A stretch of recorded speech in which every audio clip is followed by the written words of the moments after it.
सबसे पहले तो आपसे ये समझना चाहूँगा कि आइडिया आपके माइंड में कहाँ से आया? देखिए, सबसे पहले तो मैंने कंपनी शुरुआत करी थी जब मैं जस्ट हाई स्कूल से बाहर निकला था। तो उस समय मैं इंटर्नशिप्स करने लगा था, छोटी-छोटी कंपनियों में कि एक वेबसाइट बनवा लीजिए, सोशल मीडिया पेज बनवा लीजिए एंड सो ऑन। तो उससे थोड़ी स्टाइपेंड मिलती थी और मुझे ट्रैवल करने का बड़ा शौक था। तो मैं यहाँ पे आनंद विहार आईएसबीटी से बस लेकर के कहीं पे भी, जहाँ पे भी बस लेकर के जा सकें, चाहे उत्तराखंड हो, राजस्थान हो, हिमाचल हो, वहाँ जाने की कोशिश करता था। वहाँ पे रहने की जगह सारी महँगी होती थी।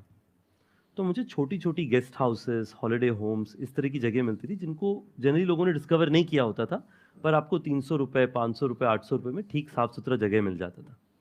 तो मेरी शुरुआत इस चीज़ से हुई कि मैंने देखा कि ये सारी जगह काफ़ी अवेलेबल हैं, पर अननोन हैं एक तरीके से। तो उसको जो है मैंने एक वेबसाइट में डिस्ट्रीब्यूट करना शुरू किया कि इन जगहों में अगर आप रहें, उत्तराखंड में, हिमाचल में, राजस्थान में, आपको सस्ते दाम में प्राइस पे जगह मिलेगी। उससे शुरुआत किया मैंने ओरेवल का। 1 साल तक वो बिज़नेस चलाया, वो बिज़नेस चला नहीं। क्योंकि सबसे बड़ी चैलेंज ये थी कि बुकिंग तो आप करवा लीजिए, पर सर्विस क्वालिटी मेंटेन होगा कि नहीं, उसकी ज़िम्मेवारी कोई नहीं ले रहा था। तो उसके बाद मैंने सोचा कि अगर यही सबसे बड़ा प्रॉब्लम है, तो मैं इसी को सॉल्व कर लेता हूँ।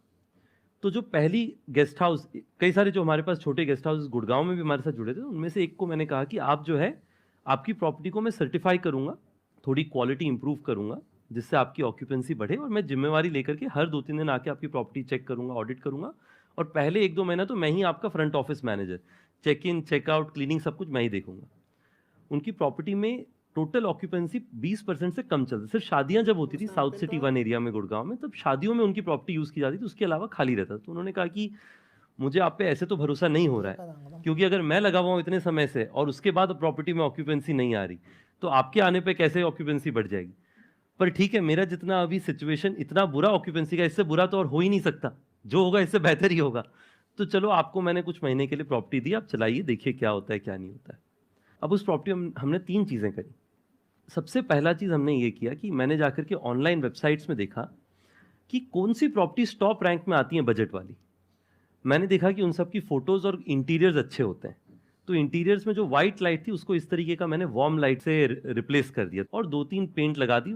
टोटल खर्चा पर कमरे का 4-5 हज़ार रुपए का आया होगा, जो कि ओनर से ही मैंने रिक्वेस्ट किया कि आप ही की प्रॉपर्टी में निवेश कर रहे हैं, तो आप ही लगा दीजिए, मेरे पास तो कुछ है नहीं। उस होटल के साथ में आपने टाई अप किया लेकिन आपने कुछ इन्वेस्ट नहीं किया। कुछ इन्वेस्ट नहीं किया, पर मैंने आइडियाज़ लगाए कि कैसे इसको इम्प्रूव किया जा सके। हाँ, डायनामिक प्राइसिंग लाई, तो होटल का प्राइस पहले हमेशा ₹2000 पे फ्लैट रहता था पूरे साल। मैंने ये कहा कि पहला 3 कमरा 999 में सेल होगा, 999। आप लोगों ने सुना होगा जब ओयो शुरू हुआ था, हमने कहा था स्टार्टिंग एट 999।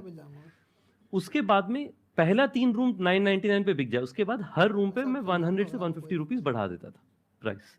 क्योंकि एक बार वॉल्यूम बढ़ जाता, आपने इंटरनेट पे देखा होगा, बाय पॉपुलैरिटी या बाय क्वालिटी आप या फिर बाय प्राइस आप सॉर्ट कर सकते हैं होटल्स को।